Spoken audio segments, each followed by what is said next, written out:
Hello, నేను doctor హరిదేవరాజ్ Chowdary, professor. ఇప్పుడు మనం ఎక్కువగా చూస్తున్నది ఏంటంటే జనరల్ హెల్త్ ఇష్యూస్లో క్యాన్సర్ అది నోటి క్యాన్సర్ అయినా సరే, జనరల్ క్యాన్సర్ అయినా సరే, బాడీలో ఏదైనా సరే, ఇవన్నీ life style and behavioural changes వల్ల మనం చాలా ఎక్కువ చూస్తున్నాం. అంటే మనం జనరల్గా తీసుకుంటే సెల్ఫ్ పొల్యూషన్ అనేది మనం ఎక్కువగా చూస్తున్నాం ఇప్పుడు. అంటే నార్మల్గా రొటీన్గా పొల్యూషన్ ఏంటి, మనకి ఎయిర్ పొల్యూషన్, వాటర్ పొల్యూషన్, మనకి ఈ నాయిస్ పొల్యూషన్ ఇవన్నీ ఎక్కువ ఉంటాయి. ఎయిర్ పొల్యూషన్ ద్వారా ఏంటంటే మనకి లంగ్స్ ఎఫెక్ట్ అయ్యి దాని ద్వారా కూడా క్యాన్సర్ వచ్చే అవకాశం చాలా ఎక్కువ ఉన్నాయి. అది కాకుండా సెల్ఫ్ పొల్యూషన్లో ఏంటంటే జనరల్గా ఫస్ట్ థింగ్ మనం చూస్తే ఎక్కువ మంది ఈ టొబాకో స్మోకింగ్, ఆల్కహాల్ ద్వారా కూడా ఈ క్యాన్సర్ వచ్చే అవకాశాలు చాలా ఎక్కువ ఉంటాయి. అంటే కొన్ని చోట్ల రివర్స్ చుట్టా స్మోకింగ్ అని ఉంటుంది. అంటే శ్రీకాకుళంలో కొంతమంది ఏదైతే కాల్చిన వైపు నోట్లో పెట్టుకొని స్మోక్ చేస్తూ ఉంటారు. అట్లా లాంగ్ టర్మ్లో చేయటం వల్ల ఆ హీట్ వల్ల వాళ్ళకి లోన ప్యాలెట్లో మొత్తము అక్కడంతా అల్సరేషన్ ఫామ్ అయిపోయి క్యాన్సర్ లాగా వచ్చేసిద్ది అనమాట. ఈ కేసెస్ మనం ఎక్కువ ఆ ఏరియాలో మనం చూస్తూ ఉంటాము. అట్లా కాకుండా నార్మల్ స్మోకింగ్ వాళ్ళకి ఏంటంటే జనరల్గా ఎక్కువ లంగ్స్ ఎఫెక్ట్ అయ్యి ఈ విధంగా కూడా వాళ్ళకి క్యాన్సర్ వచ్చే అవకాశం చాలా ఎక్కువ ఉంటుంది.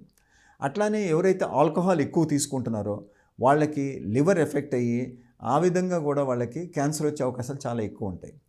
ఇప్పుడు other than smoking and alcohol మనం తీసుకుంటే ఎక్కువ మంది గుట్కా అనేది ఎక్కువ బాగా తింటున్నారు. వీళ్ళు అంటే వర్క్ చేసేవాళ్ళు కానీ ఎవరన్నా సరే బిజినెస్ చేసేవాళ్ళు కూడా ఈ గుట్కా అనేది చాలా ఎక్కువ తీసుకుంటున్నారు. ఎవరైతే గుట్కాని డైలీ 5 ప్యాకెట్స్ తింటారో అట్లా 5 ఇయర్స్ కనుక రెగ్యులర్గా వాళ్ళు హ్యాబిట్ లాగా చేస్తూ ఉంటే వాళ్ళకి మనం అబ్జర్వ్ చేయొచ్చు, వాళ్ళకి నోరు తెరవటం చాలా ఇబ్బంది అయ్యిద్ది. అంటే ఏదో ఒక 3 ఫింగర్స్ నోట్లోకి వెళ్ళటం కూడా వాళ్ళకి చాలా ఇబ్బంది అయ్యిద్ది. సో దాన్ని బట్టి ఏంటంటే they are in the initial stage of the cancer అనమాట.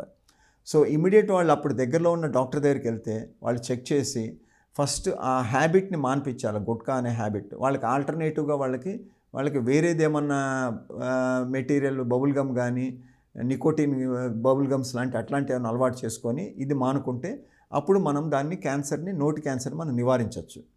సో ఈ విధంగా మనకి ఈ టొబాకో, ఆల్కహాల్ అండ్ గుట్కా ఇది చాలా ఎఫెక్టివ్ అనమాట. ఇది కాకుండా జనరల్గా సెకండ్ వన్ ఏంటంటే మనం ఎక్కువ డియోడ్రెంట్స్, అంటే మనం ఎక్కువ పిల్లలు కానీ పెద్దవాళ్ళు కానీ ఇంట్లో ఏం చేస్తున్నారంటే ఆ డియోడ్రెంట్ స్ప్రే మంచి స్మెల్ రావాలని చెప్పి అది ఎక్కువ స్ప్రే చేసుకుంటున్నారు. దాంట్లో థాలెట్స్ అనేది ఉంటుందన్నమాట. ఆ థాలెట్స్ అనేది చాలా డేంజరస్. ఎప్పుడైతే బాడీ స్కిన్లోకి అబ్జర్వ్ అయిద్దో స్లోగా అది మన బాడీలో ఎక్కడైనా మనకి క్యాన్సర్ వచ్చే అవకాశం ఎక్కువ ఉంటుంది అన్నమాట లాంగ్ టర్మ్లో. సో ఆ బాడీ స్ప్రే కూడా మనం చాలా జాగ్రత్తగా నివారించుకోవాలి అది. నెక్స్ట్ మనం థర్డ్ వన్ చూస్తే మనం తినే ఈ జంక్ ఫుడ్స్ వల్ల పర్టికులర్గా మైదాకి సంబంధించిన ఫుడ్స్ చాలా డేంజరస్. అంటే తొందరగా డైజెస్ట్ కాదు మైదాది. పర్టికులర్ మనం చూస్తున్నాం ఇప్పుడు పిజ్జాలు కానీ, బర్గర్స్ కానీ, నూడిల్స్ కానీ ఇవన్నీ ఏంటంటే మొత్తం మైదాతో చేసిన పదార్థాలు. సో వీటి వల్ల ఏమవుతుందంటే జనరల్ పబ్లిక్ లాంగ్ టర్మ్లో వాళ్ళకి క్యాన్సర్ వచ్చే అవకాశాలు చాలా ఎక్కువ ఉన్నాయి.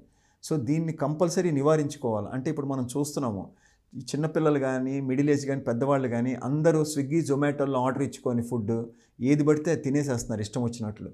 అండ్ పిల్లలు కూడా స్కూల్ అయిపోగానే బర్గర్స్, పిజ్జాస్ ఇవన్నీ బాగా ఎక్కువ తింటున్నారు.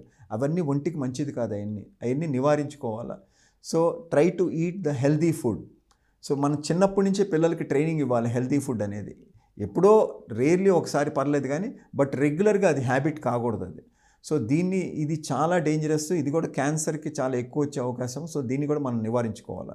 నెక్స్ట్ ఫోర్త్ వన్ చూస్తే ఏంటంటే మనం ఎక్కువ బ్లూ స్క్రీన్ అనేది, అంటే ఇప్పుడు మనం చూస్తున్నాం చిన్నపిల్లల కాడి నుంచి పెద్ద 90 ఏళ్ళ వయసు వాళ్ళు కూడా ప్రతి ఒక్కళ్ళు టీవీ కానీ, లేకపోతే మొబైల్ కానీ, లేకపోతే వాళ్ళు ల్యాప్టాప్స్ కానీ ఇట్లా కంటిన్యూస్ బ్లూ స్క్రీన్ ఎక్స్పోజర్ అనేది చాలా ఎక్కువ అవుతుంది. సో ఈ బ్లూ స్క్రీన్ ఎక్స్పోజర్ వల్ల వాళ్ళకి లాంగ్ టర్మ్లో ఏమైందంటే ఐస్ ఎఫెక్ట్ అవుతాయి, నర్వ్స్ బాడీలో హీట్ వల్ల వాళ్ళకి నర్వ్స్ డ్యామేజ్ అవుతూ ఉంటుంది, వాళ్ళకి చిన్నగా మెమరీ లాస్ వస్తూ ఉంటుంది. ఇంకోటి ఏంటంటే వాళ్ళు అట్లానే కూర్చొని చూడటం వల్ల బాడీ వెయిట్ పెరుగుతూ ఉంటుంది, వాళ్ళకి డయాబెటీస్, హైపర్ టెన్షన్ వచ్చే అవకాశం చాలా ఎక్కువ ఉంటుంది. ప్లస్ వాళ్ళకి ఏంటంటే ఐస్ కూడా చాలా ఎఫెక్ట్ అవుతుంది అనమాట వాళ్ళకి.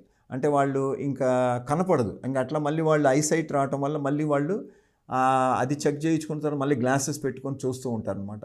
సో ప్లస్ వాళ్ళకి బ్యాక్ పెయిన్ కూడా వచ్చే అవకాశం చాలా ఎక్కువ ఉంటుంది. ఎందుకంటే వాళ్ళకి నెక్ కాలర్ దగ్గర నుంచి ఈవెన్ కింద బ్యాక్ బోన్ కాక్సిక్స్ వరకు కూడా వాళ్ళకి ఏంటంటే బాడీ బెండ్ అయ్యి రకరకాల డైరెక్షన్లో చూస్తూ ఉంటారనమాట. స్టేబుల్గా ఒక చైర్లో కూర్చొని చూడలేరు ఎవరు. రకరకాల యాంగులేషన్స్లో చూడటం వల్ల వాళ్ళకి ఆ బాడీ సిస్టమ్ అంతా స్పైన్ అంతా కొలాప్స్ అయిపోయి వర్టిబ్రా.